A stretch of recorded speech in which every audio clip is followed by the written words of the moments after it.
Hi, I'm the board game Bandit, and this is Living the Lifestyle. I'm here with Eric Glassy and Dara Russ. We're here to talk about what it's like when we got into gaming. So what we're going to be doing is we're going to be asking everyone, and we're going to be doing this a lot because I think these stories are particularly interesting, and it's always good to get new perspectives on this. To help introduce everybody, we're going to be asking them the same 5 questions, and I've asked Eric to ask me the questions. All right, so Jim, what year did you start? No one's actually sure. I was always interested in gaming. I can actually recall in high school when someone asked me what I wanted to do for my career. I said that I wanted to study games and was told that's not a thing. Turns out it actually is, and I'll get to that later on in the story. But I want to say that I got serious about modern board gaming roughly around 2004, 2005. I'm not 100% certain. Unfortunately, it's indirectly part from my family, and they have no recollection of this, so I'm pretty much guessing here. Who would you say is your favorite designer? My favorite designer, that's a really tough question because I like a lot that a number of people have done. But I'd have to say it's probably Donald X. Vaccarino. When you make 2 games that are in my top 10 that I play all the time, it pretty much has to be him. What 2 games are those? Well, my favorite game is Dominion, and it has been pretty much from the first or second time that I played it. I have a number of the expansions: Intrigue, Prosperity, Seaside, Hinterlands, Alchemy, Cornucopia, and Guilds. Not as much of a fan as the other ones, but he also made Kingdom Builder, which is a game I feel is really underrated and criminally misunderstood. And I could do a whole segment purely on Kingdom Builder, and I probably will, but today is not that day. What would be your favorite mechanic? Is it off of Dominion? No, because deck building, up until I played Clank, deck building was a primary mechanic, and I didn't really know how it worked well with other things. Although I think Nightfall would be another exception to that. It would actually be variable player powers, which is a mechanic where I'm better at something than you are. You're better at something than me. And I think half the fun of a variable player power game is figuring out what would be additional powers to add on top of that. So what would be a good example of that? What game? Take Smash Up, for example. In Smash Up, you take 2 factions and you combine them to form your deck, and each faction has a different power that they are good at. Some are good at power, some are good at destruction, movement, annoying people. Half the fun is figuring out what else can we do with the game. I have a lot of fun. I've actually predicted a number of factions that have been designed, and that's always been a lot of fun for me. So Small World has variable player powers. Pandemic with the different roles that you can choose: the dispatcher, the medic, the researcher, the scientist. Basically anything where you have usually a card that is an ability that says this is what you do very well or you do differently from the game. That's variable player powers. All right, so who would be your favorite publisher? It definitely has to be AEG, Alderac Entertainment Group. This is a particularly difficult question because all throughout the world, different publishers publish games differently in a way that I don't understand. I don't understand how licensing works all the time. Different games are available by different publishers and different companies. But when you look at the label on the box that I own, which is what I use for publisher, they did Smash Up, they did Nightfall, they did a couple of other lighter games that I really enjoy: Abandoned Ship, Seventh Hero, although I think I lost that license to Yellow. If you look at my collection, it's like a walking advertisement for AEG. And I'm sure there's more examples there. All right, cool. So how did you get into gaming? I would say the key moment would be a Christmas gift from one of my brothers to one of my other brothers. And the gift was Settlers of Catan. Now, what's interesting about this, and I think if you ask my brothers, they'd be honest about this, that the brother who was least interested in gaming got the game for the brother who was second least interested in gaming. But one of the great things about Settlers, there's 4 of us, and it's a game that can fit 4 players and does so very well. And I said it was around, 2004, 2005, when many of us were in college all at the same time. And therefore, when we were all together at home, it became a ritual that we looked forward to playing Catan together. And it was mostly Catan for a while. We did also play Carcassonne a couple of times, another great game. They tried to teach me Flux, but that is really not my thing. But for the longest time, it was Catan. And I remember just loving the game so much and thinking about it that when I decided to go to grad school, I wanted to study Settlers of Catan. And I actually made that into my master's thesis. So when I mentioned before that studying games was not a thing, it turns out it actually is when you consider artificial intelligence, what it's like to teach a computer to play a game. I think that's really inspired me, not only over the course of my professional career, but also my gaming career. If you notice, I tend to like games that computers can play. I'm not going to be interested in party games or games where, it lacks quantifiable strategy and mathematical analysis. So how would your AI computer programming handle the, say, unpredictability of random cards? That's a great question. At its core, 2 types of games. There's deterministic, which means, this is another long conversation, but basically, I can completely predict what's going to happen at all times, like chess, and games where that's not true. And AI for deterministic games is boring because a computer will win every single time. But in a game like Catan, where there is dice rolling, where there is uncertainty, where there are development cards and you're not sure what cards will come out in what order, that's a very interesting problem to solve. Particularly, the angle that I took for it was not to do different strategies, but to model them after different human emotions. So instead of being a person who favors development cards or a person who favors cities or settlements, I chose to do a person who is cynical, a person who is desperate, a person who is optimistic or vindictive. What does that look like in gaming? That's what really got me into the hobby. It's interesting. Is it possible, do you have a copy of this AI still that you built? I do. For academic reasons, I was able to do that. Not sure of the legality of generally publishing that, but I'm always happy to talk about it, and I do demo it from time to time. So if anyone's interested, ask me. I'll be more than happy to set something up. Very cool. I finished my thesis probably around 2010, and I was gaming a little bit, but I really wanted to take it to the next level. So I decided to try and find a gaming group.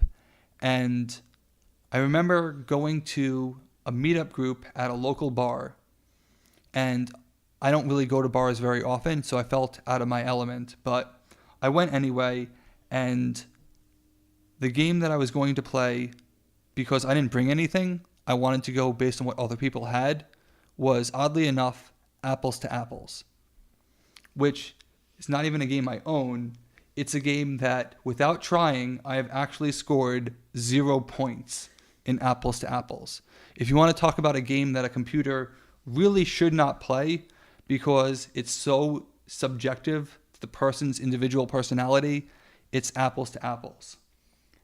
And I remember, this is not an insult to the person, but I remember I was actually teaching that game to someone. There weren't a lot of games to choose from, and I decided to teach what I was actually familiar with rather than read a rule book. So I grabbed Apples to Apples, and I started to explain it, and I said, there are 2 types of cards. There are nouns and there are adjectives. And the person promptly asked me, what are nouns and adjectives? Now, that made me feel a little out of my element. I was caught off guard by that question, but it's understanding that, we were all distanced from school. That might not be readily apparent. But for me at the time, I felt uncomfortable.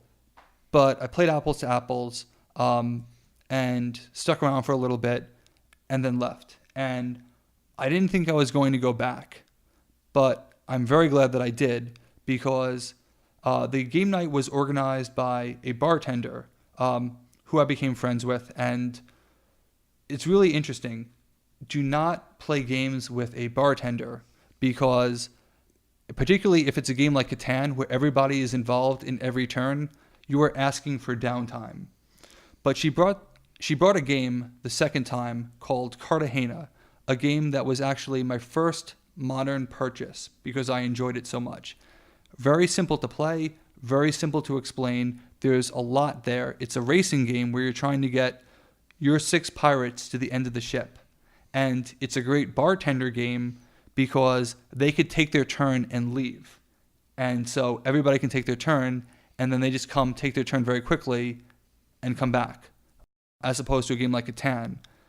And that, if I hadn't gone back the second time, I don't know that I'd be doing this, because it made me really feel like there's something besides Catan, that there are other good games out there. And so I just started going week after week. I pretty much bought, if I was introduced to a game and I liked it, I pretty much bought it to try and build a collection, because that can be particularly hard to do. I've given away one game in my entire life, and that was only because I spent $5 on it and did not play it for owning it for 5 years. And if the amount of years you own a game exceeds the number of dollars spent, it's probably time to get rid of it. We have limited space and time to play things. So I did that for week after week, and then I started hosting my own private game nights where things really took off. We had a lot of fun with it.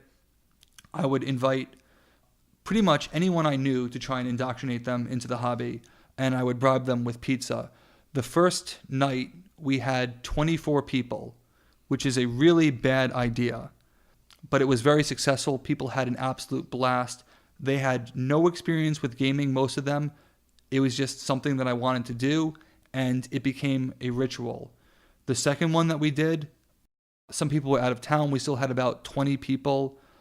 And then the third one, we had over 30, which was my limit. And never host a game night with that many people, particularly if you're feeding them. It is just impossible to be in that many places and explaining that many games simultaneously. But for me, that showed just how far the industry had come. That it wasn't about just playing with your family or playing with a couple of friends, that it could be a headlining activity. And that has pretty much inspired me ever since that happened, where now I'm teaching anyone who will listen how to play a game. Eventually, I decided to move to Raleigh, North Carolina, where I knew my brother, but that was pretty much it. And, one of the first things after you move, if you're a gamer, is, all right, time to meet some new gaming friends. And that was actually a struggle. It's really hard when you have a collection and no one to play them with, because if you're like me, you display your collection prominently. It's a talking point when people come into your house or your apartment. But if you don't have that group and you're seeing it day after day, it can be really hard. And the people that I knew at the time, I had met through my girlfriend, now wife, and they're great people, but they weren't on board with gaming yet. And that's okay. It's not for everybody, although I hope it was. So I went to a local game store to try and meet some new people. And I actually had a terrible experience. I played, I think, one turn of Ghost Stories, a very difficult cooperative game, which it's hard enough to win if you know what you're doing. To be thrust in a 4-player game at the last second and to just have any semblance of a chance of winning is impossible. And I didn't understand why someone would want to play a game that has a 10% chance of winning. And the person actually insulted me when I said that. But because I guess I was desperate, I brought Ascension with me that night. And Ascension, I think it's a deck builder that is very easy to explain. I think it's less intimidating than Dominion. It seemed like a safe choice that people would be familiar with. But I sat at the table for the longest time and no one came and talked to me. And when I say the longest time, I'm saying about 30 minutes. And that's very hard to do, to sit 30 minutes by yourself and just have everybody staring at you and no one talking to you. So I eventually just started wandering around, and that's how I ended up at Ghost Stories for the last 10 minutes. And then they were going to play a game called Mage Knight, which I didn't know about, but it was on the top 10 in Board Game Geek. I want to say that it was number 9. And Mage Knight took forever to set up, about 45 minutes. So I've been there a long time, and over an hour, and my entire board gaming experience that night is one round of a game I didn't think I was ever going to play again. So we set up Mage Knight. He's explaining the rules, and it's described as literally every mechanic you could ever think of. From what I remember, there's deck building, there's hand management, there's exploration, there's tile laying, pretty much everything. Although I want to say that the designer is Vlada Shevadl, who makes a lot of stuff that I like. So maybe I should give it another chance, but I was not feeling it at all. Also, I had to leave eventually, and the guy said, well, that's okay. We're not going to finish the game anyway. So not knowing any better, I said, well, why would you play a game that you aren't going to finish? And he said, well, you're not a real gamer, so you wouldn't understand. And Harsh. That pretty much set me back in gaming for about 2 years. And it was private only from that point. And I really regret it. And that's probably the single biggest influence as to why I'm doing this, because there is no such thing as a real gamer. If you know me, hopefully I convey a sense that people are the most important part of gaming. Without them, the games cannot play themselves. Trust me, I know. I have written AI that plays itself, and it's not nearly as fun as you think. So I did the private thing for a while, and there were some successes. I met some people. I got them into the hobby, some people that are still part of the gaming group today. But eventually, I decided a couple of years later that it was time. And fortunately, there was a company in Raleigh called Triangle Game Night, and they were having a massive meetup in Durham, the next town over from Raleigh. I want to say that there were about 60 people, and I brought some games. I had learned a lot since the first time I went to a game night, back the day that I played Apples to Apples, and I brought my own stuff that I was intent on teaching. So I brought Cloud 9, a game that went over really well. I brought a couple of other things, but I also knew to listen to what other people wanted to play. So we played Kings of New York, which is not as good as King of Tokyo, but it's still enjoyable, and I think people like that. And then we played Flux, just because I wanted to be courteous to what other people were going to play. Wasn't really my thing, but it's not about me. It's about the overall experience. Well, it was good that you were flexible. Yeah. I would say that I had a pretty good experience, and so I heard that they were doing a local version in Raleigh on Thursdays, and I decided to check it out, and I went there. Again, no one really talked to me, and that's hard. When you go to a game night, it can be very intimidating, even for someone like me who's experienced and has been playing for over a decade at this point. It can be hard. Fortunately, my wife was with me for support, and when you're with someone else, particularly your wife, people tend to more congregate towards you. So when my wife arrived, other people started coming, and we played a game called Dead Panic, because I thought it was Castle Panic with zombies. It's not even close. It's one of the few times I can recall having to actually reboot a game and start over because we've gotten the rules wrong. There's a very complicated line of sight mechanic that we just completely screwed up. Also the turn order. I didn't have a good experience, and I started to wonder if the massive meetup was a fluke. But what I tell people now is always make sure you go at least 3 times to make sure that, if a fluke can be good, a fluke can also be bad. So I went again and I brought Codenames, a game that has been very popular, and I brought that out and it was a hit. And some of the people that I met that second night are still in my gaming group today. And that's pretty much been it ever since. There's still been a lot of academic discussion. I've worked on some other games, some prototypes of my own, but mostly it's been about putting the people first in gaming. That definitely inspires me.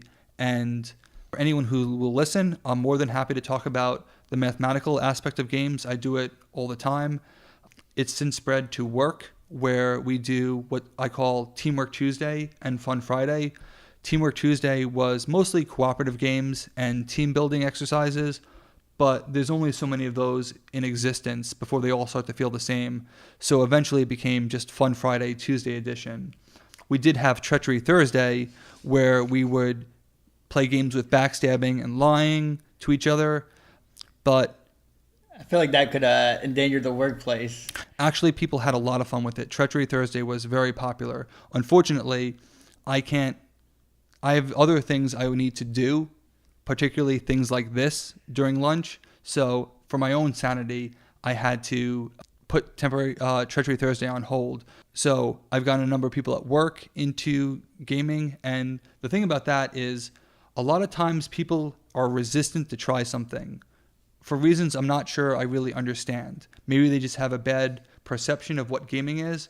For people who try it, I never get tired of hearing them say, man, I wish I came to this sooner, because they do enjoy it. We find a way to make it fun. We choose games specifically for the audience. We have snacks. People get to know each other. It's really been a big part of the company too, and I'm happy about that. I think one of the biggest issues that people have with learning new games, and I just speaking from personal experience, is that you'll play a new game and then you won't play it again for a month or two. If every single game you play was new for the first time, you're having to really work your brain extra hard. So say if you're brand new to gaming and you learn, you play 3 games and you play them all sequentially, your brain's going to be exhausted at the end of the day. Yeah, you may have fun, and who knows, you might have beginner's luck. I mean, that's half my wins right there is beginner's luck, because I'm new to the gaming scene. And so I remember for a while I was getting frustrated. I'm like, I just want to play a game I know. I just want to play a game that I understand. And then the other day you were teaching me a new game called Royals, and it built off of a lot of the same fundamentals as Ticket to Ride. And it was, as you were saying, there's some games that are easier progressions to the others. That is the single biggest challenge I actually encounter. One, inevitably, and I'd love to hear other perspectives on this, one of the most important parts of gaming is the art of building your collection. As I mentioned before, if I liked a game, I bought it. And I don't really give things away because for me, it's kind of a historical record of my phases of life. So I bought a game called Tiki Topple, which I'm not as big of a fan of. It's okay. It's by Game Right. There's just a lot of randomness and uncertainty in there. It would make for a very interesting AI study one day, but I don't have time for it. I bought a game called Abandoned Ship, which is a Reiner Knizia game. He gets a lot of flack, but I actually really like his stuff. And I think that's a very underrated gateway game. It's kind of hard to find. It's one of the few games I actually own a second copy of because I would not want my first copy to get destroyed. And I played it so much that it's starting to get destroyed. So I preemptively bought a second copy when I saw it on clearance. Cloud 9 was my 4th game, and Colossal Arena I bought randomly because I liked the cover and the price tag at Barnes & Noble clearance. That's probably in my top 15 games. And for the longest time, if you knew me, you played one of those 5 games. Now I have over 160 games, which is modest by some people's standards. And that includes the fact that I haven't gotten rid of anything. Some people have as many as 300, and they have gotten rid of things routinely. So if I have a large collection that I want to play, what does it feel like for the other person where every single time they see me, I'm teaching something new? To balance that is really difficult. And that's part of the reason why I created Next Step Gaming, which was actually an event that we were doing for Royals and Ticket to Ride. So that way you can do something new without it feeling entirely new. That way we can build upon what you've seen already rather than like, oh, you really like Dominion, this great deck building game? Let's go play a social deduction game that has nothing to do with it. That doesn't always work for new people. So given the, I almost say the paradox of what you want to play and what other people want to play, out of your collection, what have you played the most? That's really hard to quantify because I do not keep stats on this. And I've learned that is a mistake on my part. So one of these days, probably with the turn of the new year, I'm going to start keeping stats. I have played the games I mentioned before, Cartagena, Cloud9, Abandoned Ship. I played those a ton, at least 20 times each. I also participated in the 10x10, which is on the website, theboardgamebandit.com. So I'm promising to play at least those games 10 times this year. And I played them all many times before then. And it's interesting because I was recently watching a video cast by someone. They were talking about their most played games. And the number 10 and number 9 entries were played 12 times. That means that I will have played in 1 year just as much as someone played a single game their entire life. And that's not what gaming is about for me. It's about not always chasing the newest thing, but finding what you love and sharing it with others. That's the short version of the story.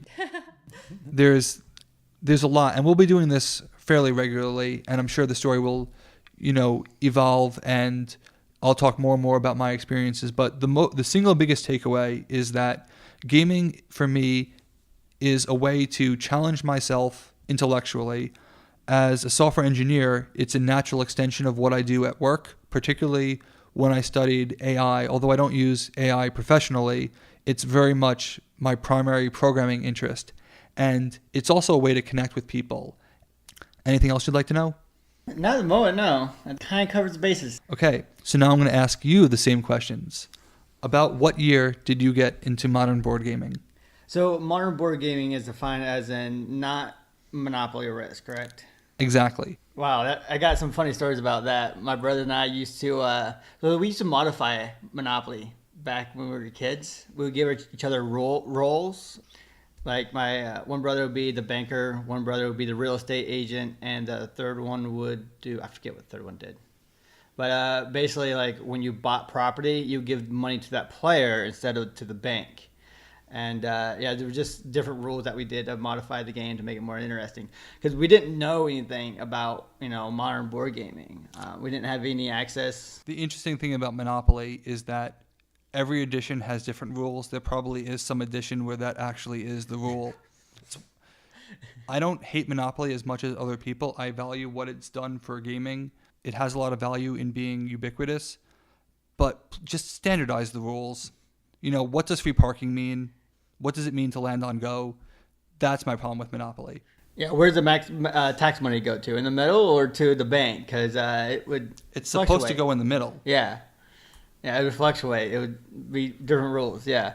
So I got started in 2010. It was shortly after I got back from Iraq, and I met a young lady who became my wife a couple of years later. Her youth pastor, she was 18, so she was like transitioning from like the youth to like the young adults area, and they had like a special like college group. And so he introduced us to a game called Settlers Catan. And what they did is, you'll hate this, is they had two different ways they played it. They had the traditional way of playing it, all the standard rules, and then they played an accelerated version. The accelerated version was, you take the dice roll, right? You had 3, so you had a 6, right? So you roll 2 3s. Well, how you would get your resources is the 6 would give you resources, the 3 would give you a resource, and the other 3 would give you a resource. So, yeah. I'm literally dying inside right now. Yeah, it would shift the entire like probability to the left. of how often numbers get rolled, because you would have, two could be rolled, and a three could be rolled. So you had 5, 3, and 2 all giving resources. And so everybody would want the low numbers and nobody would want the high numbers because, they had the standard, spread, which made the game go a lot faster. And yeah, it was definitely a weird take on it. But that was before I really cared about the rules. I was like, all right, this is a new way of playing games because, my brother and I played Monopoly and screwed everything up with the rules and made our own roles. So this was not something that bothered me at all. And of course, I didn't spend a year and a half of my life making AI for Settlers of Catan.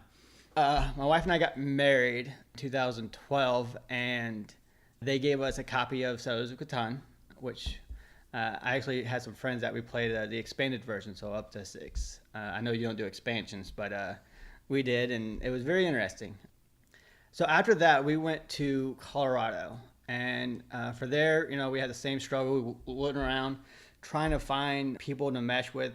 We were really into role-playing games with, like Pathfinders, D&D, that kind of stuff. And we were trying to find just a group that we could mesh with. And shortly after I got there, I had to deploy to Afghanistan. And while I was gone, my wife finally met a group that she's like, hey, I think you would really like these people and enjoy them. And so when I got back, it was in December of 2013, and walked in there. It was literally this guy had a trap door for a basement, and we walked down. You had to be careful not hit your head. It was really much like a board gamer cave. It was a lovely little place. He had a little bar set up in there, the old wooden table, the mishmash of different chairs, and his little throne chair at the end. For all his stuff. But while we were waiting for the different people to arrive for the different RPG sessions that we would do, the pen and paper games, we would play board games. And sometimes we knew one of the guys was another military guy, and he would send us text like, hey, I just got held to do motor pool for another hour, so just so heads up, I'm going to be delayed. And so we're like, all right, time to break out Battlestar Galactica. And that was my introduction to that game. And at that point, I have already watched the series for the most part. I think it was still being produced when I was playing. It wasn't done yet with the series. Was that 2012? That was 2013, 2014. That Sci-Fi did not market that show very well, and they drew out the series. So it's very possible. Yeah, I think it wasn't quite finished before it finally, last nail in the coffin. So yeah, there we also played King of Tokyo. I got introduced to that game. One of the games that you probably haven't heard of that we played was called Quicksilver. You ever heard of it? Actually, I believe I have heard of it. Do you recall anything about it? Just by name only. Okay, so my friend... his name was Kat, and it's not spelled C-A-T. It's spelled K-H-A-T. He had it was his pseudonym. So our friend Kat, he goes, hey, actually my friend developed and built and designed this board game called Quicksilver. And so the premise of that game is that you're on a flying airship. So not like a plane, but like an actual, I would say Renaissance era, looked like a frigate. An old wooden ship, like Diversity. And, it had the, whatever. But basically, it was very cool little ship pieces. And you're basically flying through the air. And you're a race. And it's a hexagonal plane.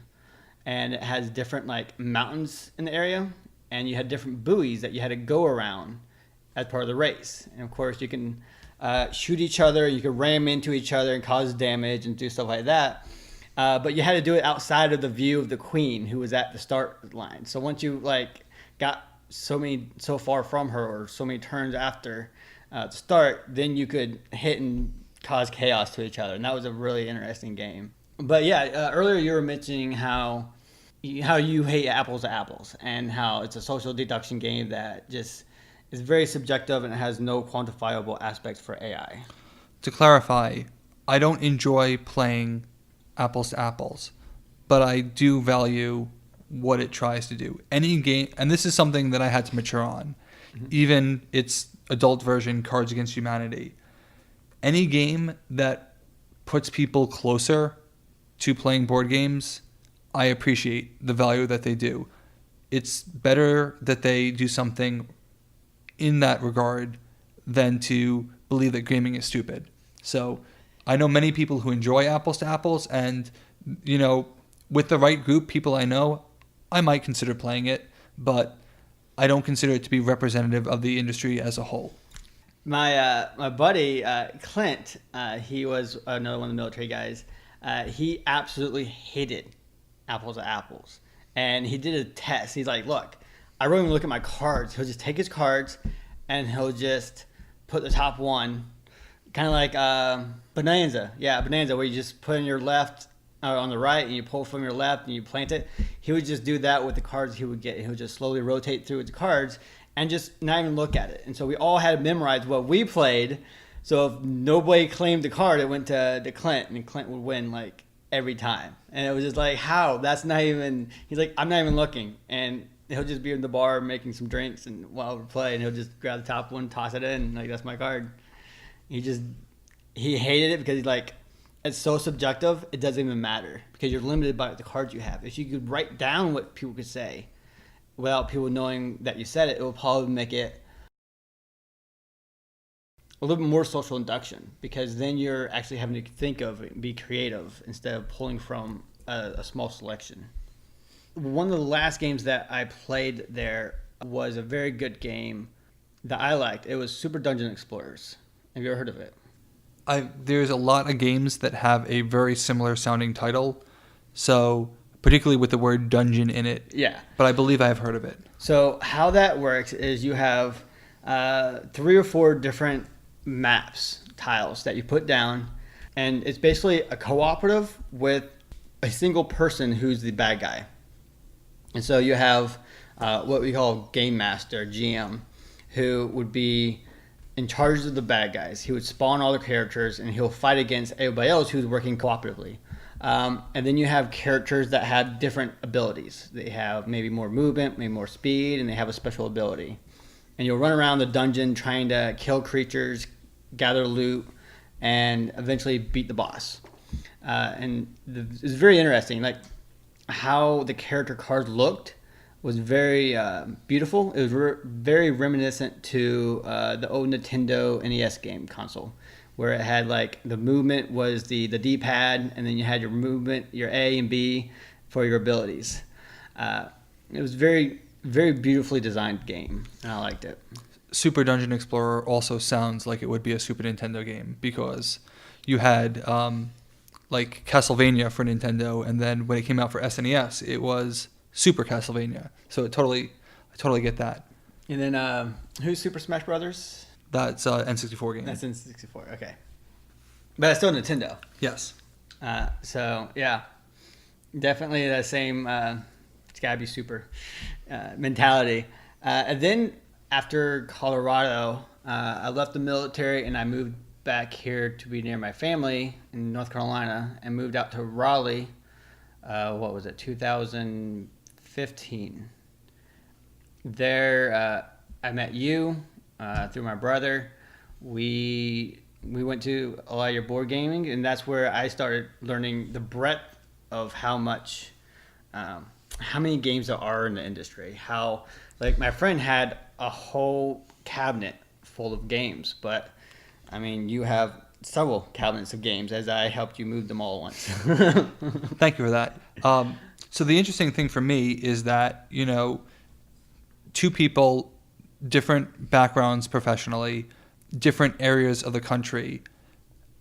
Both of us, it was Settlers of Catan, a game that, industry experts like to criticize and say that it's old and antiquated, and yet it brings a ton of people into the hobby.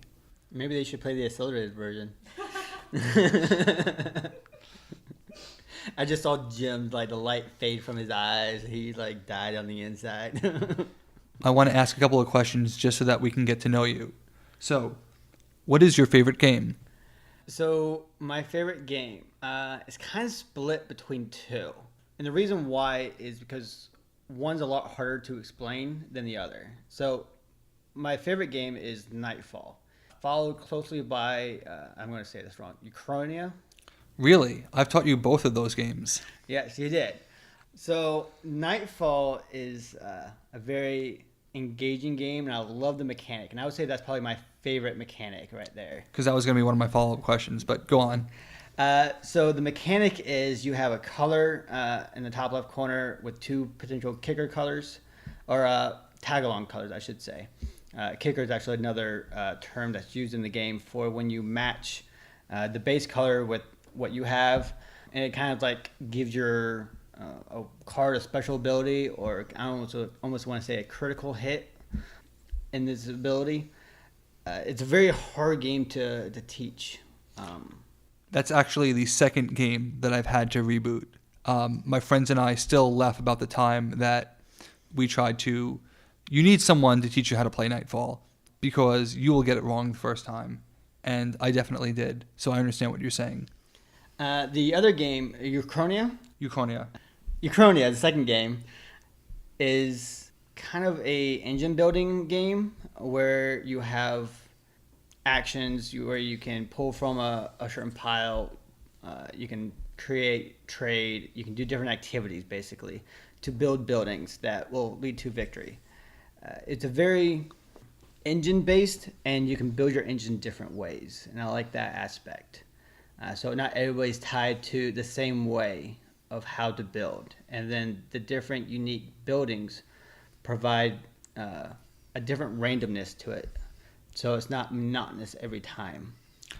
Yeah, if I were making a 2018 10 by 10 challenge, Uchronia might be on that list. The problem is that game is very mean. It can be mean, and I don't know if I could get people to play it 10 times with me. One of the things I want to learn in that game to do better is the warfare aspect, where you can steal cards, the Draconians. The Draconians, the red. I'm always typically a white and yellow, where I just generate off the forum and create and build. But the Draconians, I saw someone that was playing it for the first time the other day, and they did such a good job with it, and I was like, wow, you could actually be really detrimental. You could almost anti-Rudy a game. And so Rudy is a term that we use for, it used to be a noun. It used to be somebody's name. And now we turn to a verb, which means to end a game quicker, even though it has no benefit for yourself. Like, you're just ending the game just for the goal of ending the game. Particularly if you're losing. Particularly if you're losing. It's just so you're like, I'm done. I'm done with this game. I want to learn or play something new, so I'm going to Rudy the game. So the Draconians can anti-Rudy a game. They can drag it on because you've taken everybody else's cards. Yeah.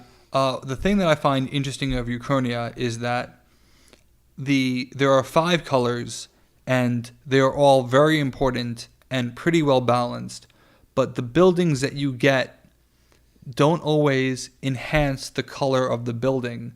So the buildings come in 5 colors as well, and some buildings might push you, like orange buildings might not push you towards orange, they might push you in a different direction, and you have to think very carefully of how the buildings combine.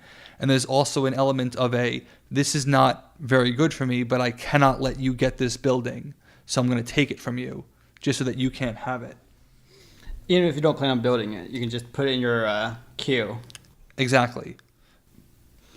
And then there's I forget which building it is. It's a red building where if you build it, all other red buildings in your queue, you get their benefit from. I have not seen that building, but that sounds pretty amazing. Yeah, it's what we consider one of the few OP cards. But I'm like, my brother always argues that there's certain OP cards, and I disagree. So I've had a conversation about that, and there's actually a forum, I believe it's called the Storeroom, is one of the cards. Mm-hmm. There's a forum on Board Game Geek. I actually believe you can counter it, particularly with Draconians, but I also have come to understand that a staple of the designer, Carl Chuddick, is to create what seems to be an overpowered aspect of the game, and then he leaves it as an exercise to the gamers to figure out how to counter it. And I think that's pretty cool. That's an interesting like little hidden gem in some of the games. I think it's Yeah. pretty cool. So Eric, who would you say is your favorite designer? I really can't say I have a favorite designer. I don't really consider myself to have enough experience or even knowledge of the various designers that are even out there. I couldn't even tell you their names. I just know what I like and what I don't like based off the games I've played, and I really haven't tracked the designers of who designed those games. So it's probably something I should start doing, so I can kind of forecast what games I want to play, and because there's so many games out there I haven't even played, it'll give me an idea of what to look for. So my answer is none. I think that's fair. So who do you say is your favorite publisher? I would say my favorite publisher probably Fantasy Flight because they built Battlestar Galactica. They expanded upon it. They built several other. Well, they seem to have the licenses to some of the titles. They do a ton of things with Lord of the Rings, and I'm pretty sure they do a lot with D&D as well. Yeah, so they have basically the licenses of the themes I like to play. Also Star Wars. Yes, that's where I've seen a lot of their stuff. There's a how I'm talking about Super Dungeon Explorers. There's a Star Wars version of it called Imperial Assault. Yes. And that's basically modeled same mechanics in that game. So yeah, I believe Fantasy Flight is the one that made that one as well. So that would be my top publisher because of the theme, and that's why a theme can be so important because it can influence where players go into a game because they will go for a theme sometimes over mechanic. Great. Well, thanks for that, Eric. Now let's hear Dara's story. So, approximately what year did you start in modern board gaming?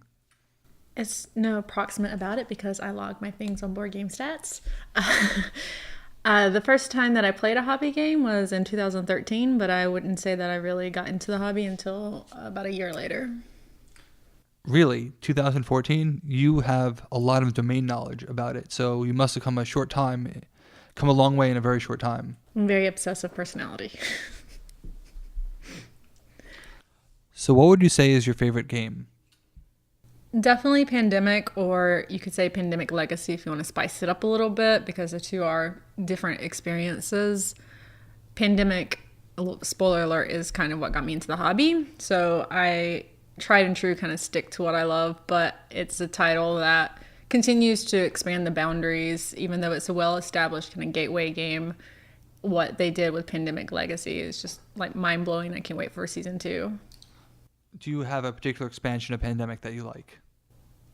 Pandemic Legacy has kind of ruined me for the expansions for Pandemic because there are so many aspects of the expansions that they utilized in Legacy. You can kind of see like a bit of a work in progress through the expansions where they got some of the ideas. But I would say the Bioterrorist expansion I like, which is part of On the Brink. I like theoretically. I've only got to play as it once because people do not want to play with me as the Bioterrorist for some reason. They don't want me to quarterback, but they don't want me to destroy them either.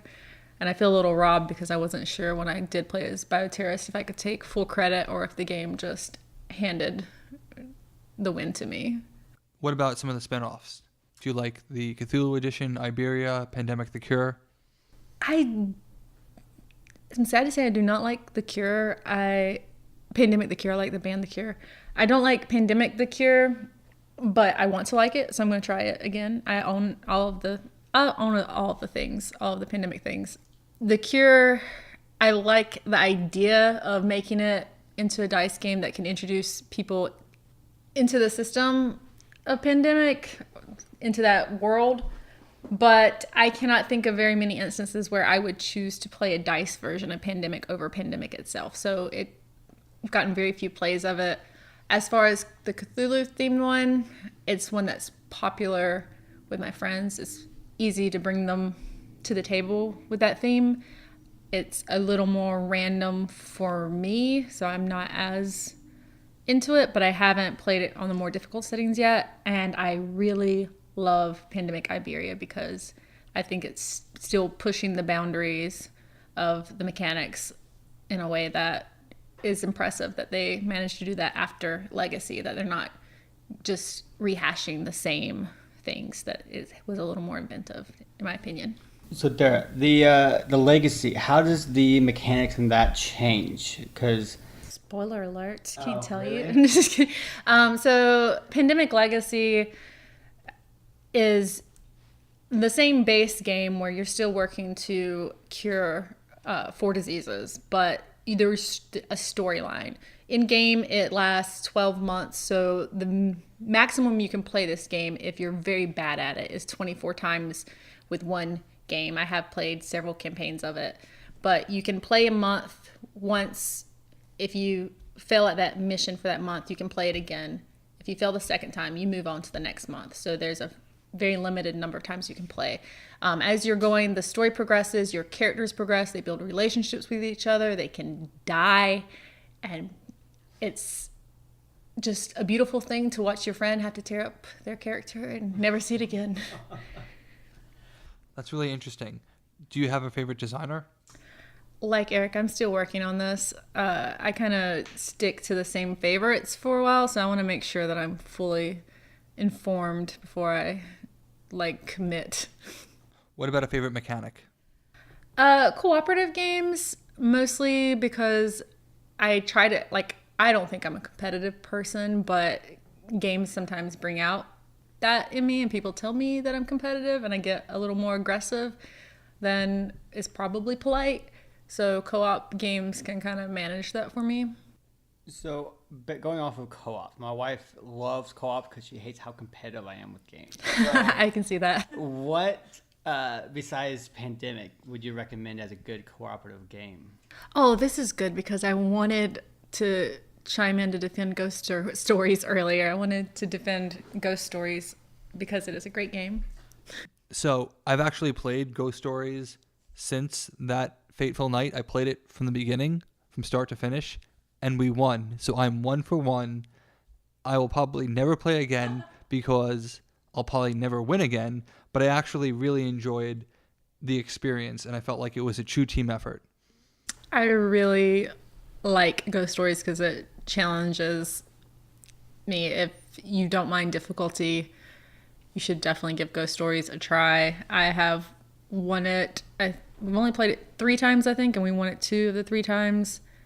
The second time was semi-cheating because we played it with 2 people, and instead of we didn't feel like learning the rules for 2 players, so we just played with 2 characters each. So semi-cheating because it's easier when you're working with one person to get on the same page. But probably would have lost all of those had I been playing with anyone who was less experienced than myself with co-ops. Mechs vs. Minions is another co-op that I am in love with. It's a programming game, so you're choosing your command line ahead of time, and things get sorted out in different order than what you anticipated. If you get damage, it might change your command line not permanently because you can fix it. It might change your command line, but it's cooperative, so it's not frustrating like maybe Robo Rally is to a lot of people, because your friends bumping and pushing you around isn't as harmful. One good thing about that also is the minions just keep coming and coming. It's one of the few games where I'm never worried that by the time it's the last person's turn that they're going to run out of things to do. They're not going to have a turn where it's there was nobody for me to kill. Mechs and Minions, is that the one that's based off of League of Legends? Yes. Okay. And Riot Games did a superb production, just amazing. I remember that one. That was really good. Yeah.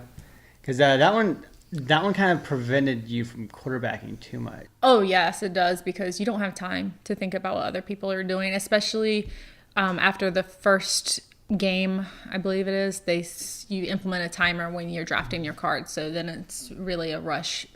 Because that's some of the troubles I see with co-op games, is that they have quarterbacking, and that Pandemic has a lot of potential for that. I'll talk about that, don't worry. So, do you have a favorite publisher?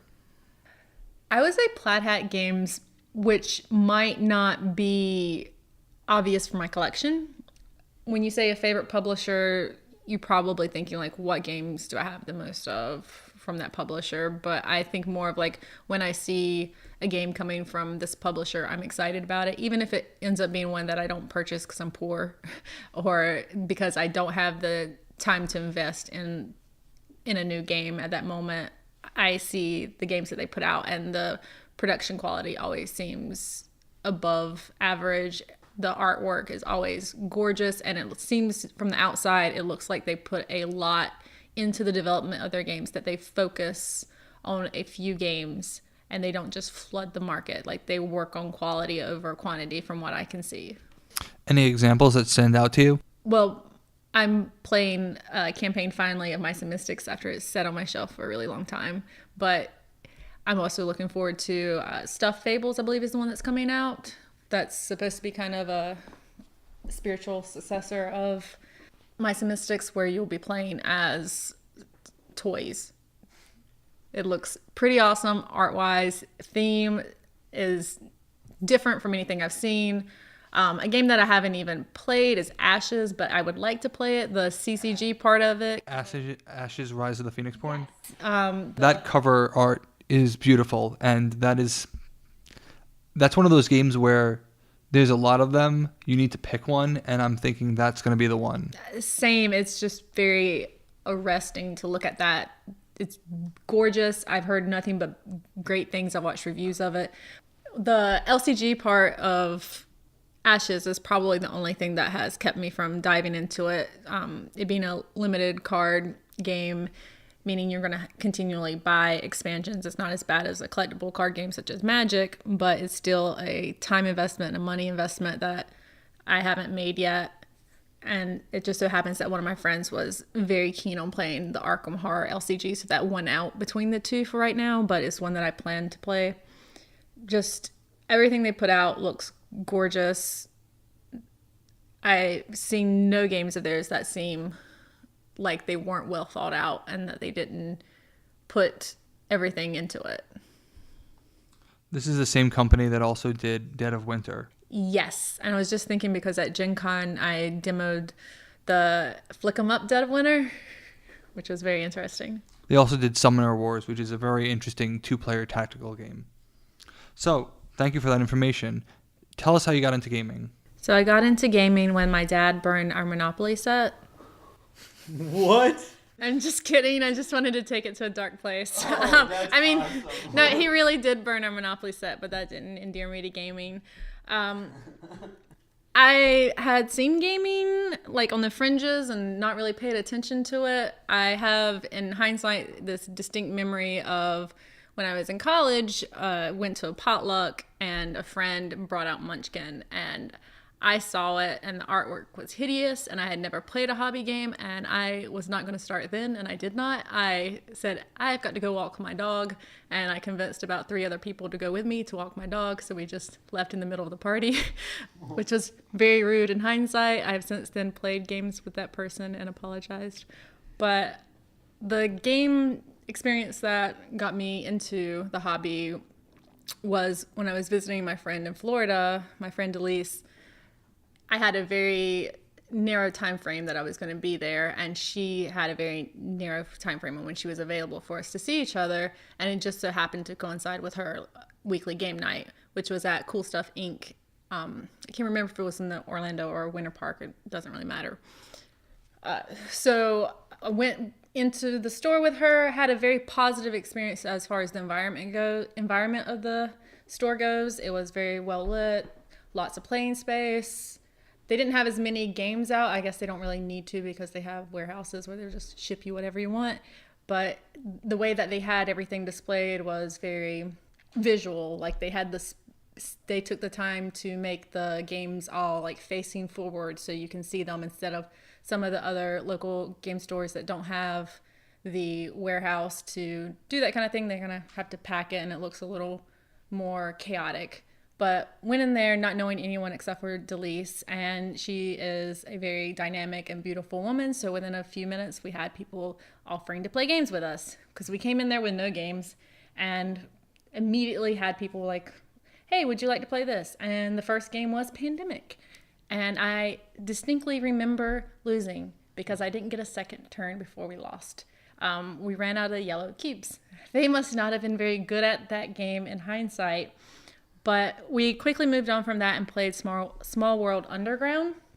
And that might have initially gotten more of my attention thematically because it was just so much there in Small World.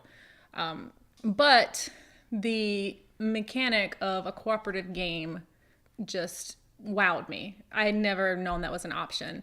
I had avoided games because you have competitiveness that can lead to some of my worst qualities coming out and bad qualities in the people that are close to me, because those are the people who get the brunt of my bad qualities. So Small World, I've never played Small World Underground, but Small World is very cooperative. Everybody goes after the leader. See, I don't remember who won that game, but I do remember that we all lost at Pandemic. So I left the store that day with Pandemic. I bought it because I thought I can play this with my boyfriend and we will not argue. It will be perfect. We're going to be together forever. We never played it together. We broke up. It sat on the shelf for a good year or so. I took it with me to an internship that I did for 3 months in New York, and it just sat on the shelf, and I was literally trapped in a house. Trapped sounds bad. I was in a house with 5 other women for 3 months in the middle of nowhere, upstate New York, trapped in like ice, nowhere to go, which would be the perfect time to play board games, but we never played it. It was just something I mentioned, like, we should play that, but I didn't push it. And then in 2014, I'm not sure exactly what happened that triggered my brain being different. Probably the social aspect of gaming, but I started playing games with friends. I started immediately buying games that people wanted without doing any research. It's just like being a people pleaser. Like, my friend saw Arkham Horror and is like, oh, I'd really like to play that. I'm like, sure, I'll spend $75. We'll play it halfway through and never play it again. This is a lovely paperweight. We need to become better friends. These days are over. Now my strategy is to let other people know which games look good and they will buy them. It's worked out. Find yourself a local gamer who has the motivation and means to buy games, and just let them know when you hear about a good game. It works. Especially if you have like 3 or 4, because it works. So you need to find yourself a board game bandit, as I did. Yes, except for you have very strict monetary concerns. Like, you don't spend over a certain amount on games, right? You have to assess the value of the game to the amount of players and the lifespan of the game. I appreciate more reckless purchasers who are like, yeah, I'll kickstart that. But so moving back to when I first started getting into gaming, it's kind of funny. I don't think I even thought about it now, and until now, when you mentioned your experience, Jim, at the local game store, which wasn't great, it made me think about my first experience, which was great, but I forgot about it because it was like a year later till I started gaming. And going into the local game stores at the time, I felt very out of my element. And where you had the problem where nobody came to talk to you or wanted to play games immediately, I had the exact opposite, but not necessarily the people I wanted to play games with. They're the kind of people who would immediately try to find you on Facebook so they can send you a message asking you out. And you're like, why? I wasn't even nice that night. Why? My first experience playing Pandemic, losing, you get that thrill of like excitement and things are happening, and then I fell in love with the mechanics of the game and I got really good at it, and I kind of forgot that is a necessary thing for new players, is for them to really feel like things are going to happen, bad things could happen, that feel that risk, because I would play the game with people and I would quarterback so badly that I'd introduce it to new people and we would have no outbreaks, and I would end feeling so accomplished because I played to my strategic best and I was so happy, but I was not turning anyone into gamers. And my friends stopped playing Pandemic with me. It got to where I would bring dates to, like, first dates to the game store so that we could play Pandemic, because I'm like, this is going to go badly anyway, at least let me get a game of Pandemic out of this, you know? It's like the opposite of people going out so that someone buys them a meal. I'm like, just play Pandemic with me, and then you never have to see me again. But over time, I've developed more awareness of other people. It's funny hearing, it sounds like both of you came into the gaming for the social aspect and with a very high awareness of the social aspect. And I had to kind of navigate into that because I was there to play games and the social interaction did not come naturally to me. Well, I would say that for me, it was academic, but there was also the social aspect because, I've got all this knowledge. Now I want to tell everybody I know who will listen about it. Yeah, I definitely get that wanting to spread the word feeling all the time, which is probably why I became a game night host. Well, that's cool. How would you say that your experiences influenced you as a game night host? I think they make me hyper aware of how people interact with each other and trying to minimize some of the uncomfortable aspects that I experienced when I first got into gaming.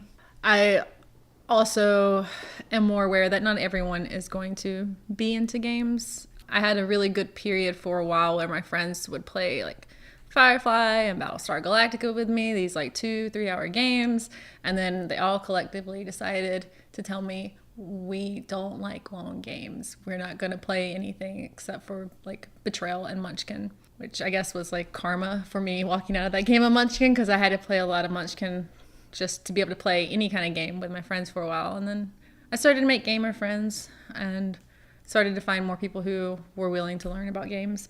Some of the first games I bought were games that impulse buys on what other people wanted. Luckily, like Battlestar Galactica, it's a really good one. Well, thank you very much for that. I learned certainly a lot, and it's always great to hear these perspectives. And what's interesting to me is sort of the trends that get started when you hear about how people got into the hobby. I still think that as an industry, we have some work to do in terms of more and more, particularly today, you're seeing articles about board gaming and people are becoming aware that it's big business. This is being recorded in September of 2017, and it's crazy to think that Target, as a retailer, is developing their own board games. They did Machikoro, Bright Lights Big City, a spin-off of very successful Spiel des Jahres runner-up Machikoro. They have done less successful games like Oregon Trail, but they're trying to capture the nostalgia and make it into a board game. They could have chosen any number of mediums, but they chose board gaming because it's becoming very popular. Gen Con set an attendance record.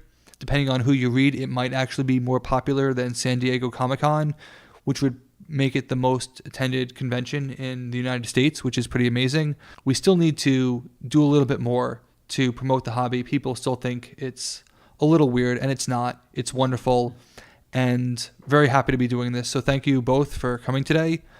I'm the Board Game Bandit. This was Living the Lifestyle, and we'll see you next time.